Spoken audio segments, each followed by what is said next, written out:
Chegamos então ao final do Evangelho de Marcos, com um grande finale, que não era aquele que os judeus esperavam, nem os romanos tampouco, mas um grande finale maior do que todos nós. Eis-me aqui, Senhor, dai-me um coração semelhante ao teu. Vinde, Espírito Santo, enchei os corações dos vossos fiéis com a luz do vosso amor. Enviai o vosso Espírito e tudo será criado, e renovareis a face da terra. Marcos capítulo 16, o sepulcro vazio. Passado sábado, Maria Madalena e Maria, mãe de Tiago, e Salomé também, compraram aromas para embalsamar Jesus.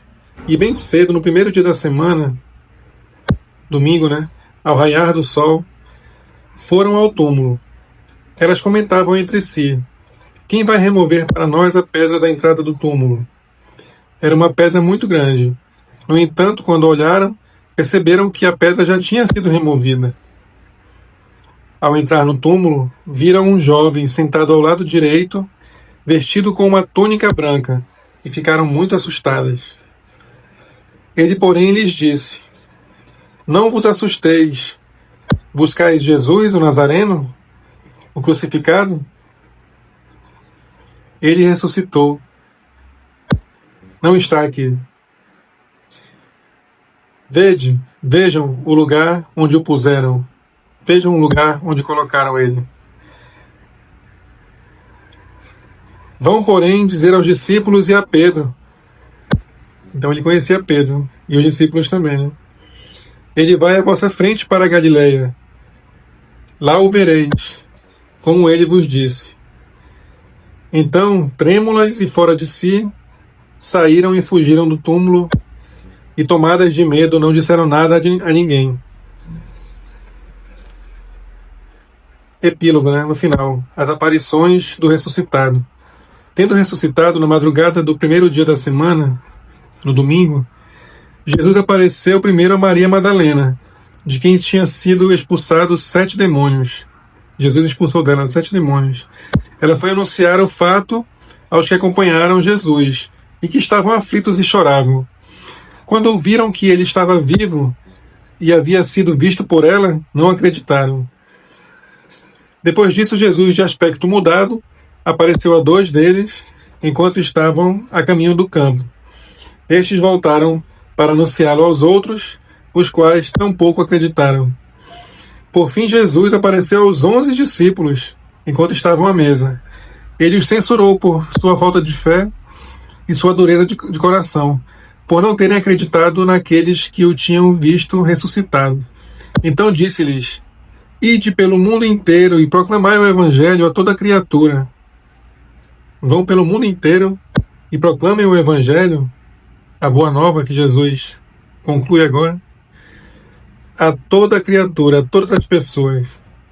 Quem crê e for batizado será salvo, mas quem não crê será condenado.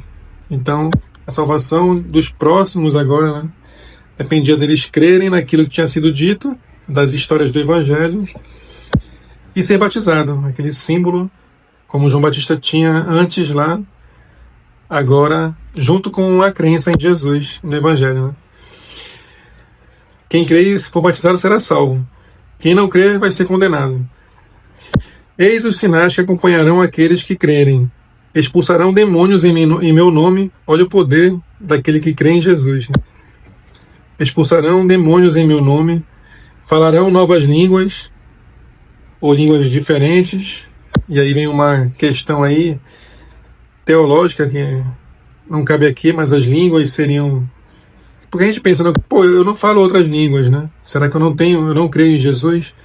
Aí vem uma questão teológica pesada aí, que a gente não precisa entrar, mas podem ser as línguas que Paulo fala depois, em línguas estranhas, que é o Espírito Santo que fala por nós, ou também nas línguas em que todo mundo entende, línguas estrangeiras mesmo,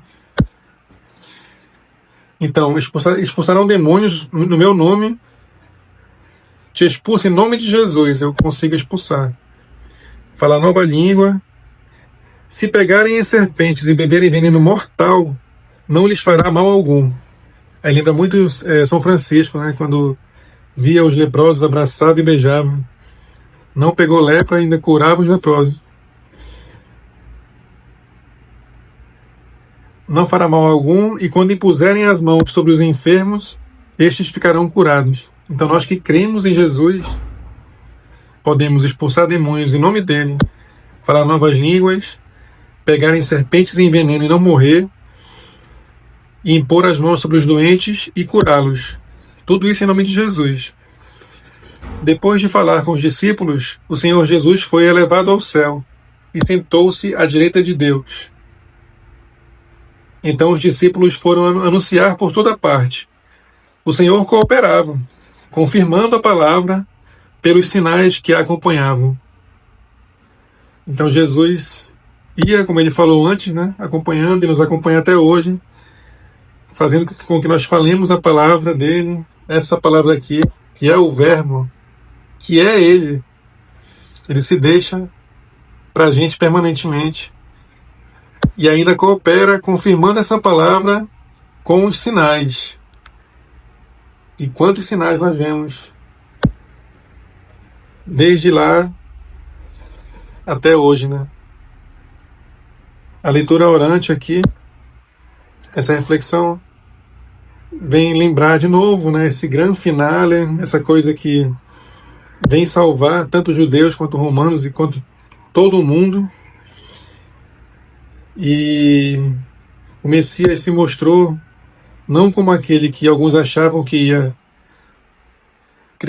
fazer os judeus escaparem de Roma e criar um novo reino, mas ele veio mostrar o reino definitivo, algo muito maior do que eles.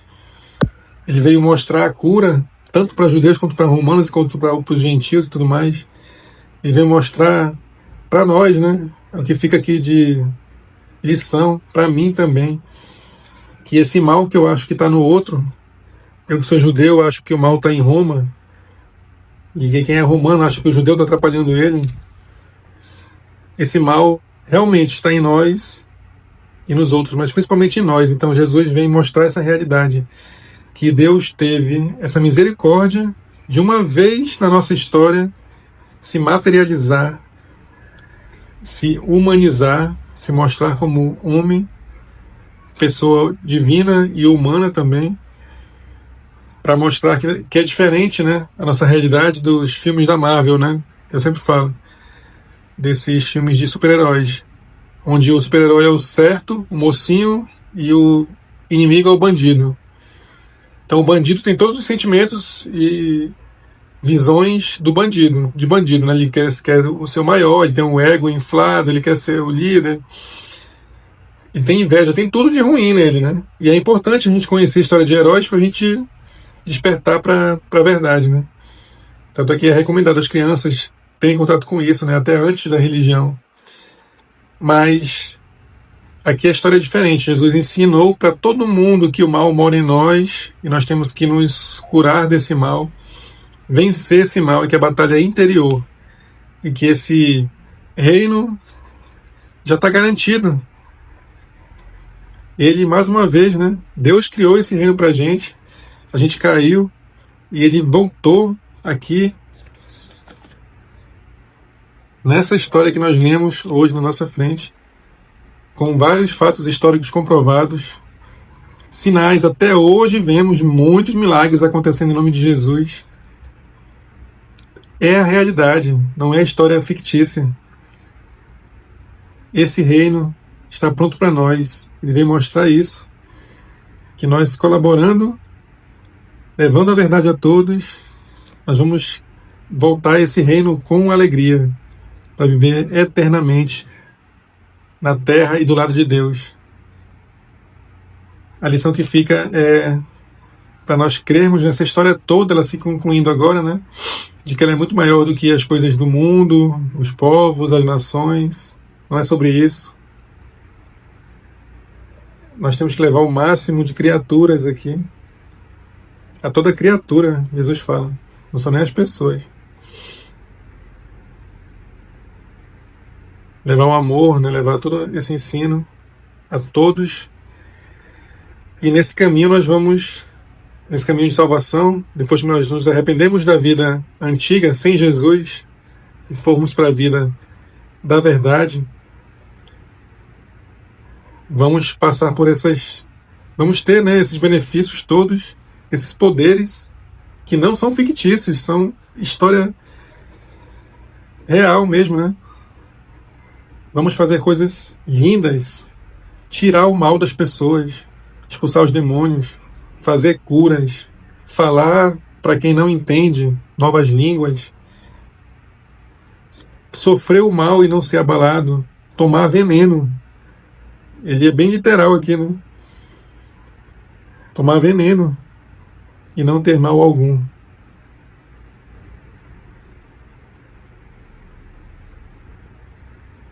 Que nós tenhamos essa coragem. Esse evangelho, ele é realmente radical para o mundo, como foi naquela época, ainda é hoje. Se nós realmente confrontarmos, né, as nossas amizades com o evangelho, não é confrontar, mas trazer a luz do evangelho, né? Amizades, quais sobrevivem?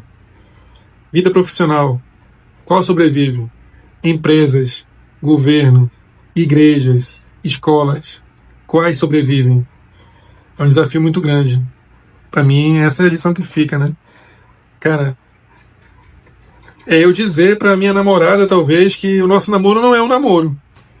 Que o casamento não é um casamento. Que aquela amizade que eu tenho não é uma amizade. Falar, meu amigo, essa amizade que a gente tem aqui não é amizade, vamos desfazer esse negócio. Dizer para o governo que ele não é um governo. Essas verdades aí. Acho que nós foquemos em, primeiramente, né, nos libertarmos com essa verdade aqui, que ela não seja um empecilho, né, mas que ela seja libertação para a gente. Largar o mundo e ir para o céu com alegria. E ensinar todo mundo a fazer isso também. Deus está nos esperando. Que nós tenhamos sucesso na nossa missão, em nome de Jesus, por Ele e para Ele. Sempre. Muito obrigado, Senhor, pela Tua palavra, que nos edifica e que nos vai fazer transformarmos o mundo ao nosso redor. E principalmente a nós mesmos. O nosso universo interior para depois o exterior. Em nome do Pai, do Filho e do Espírito Santo. Amém.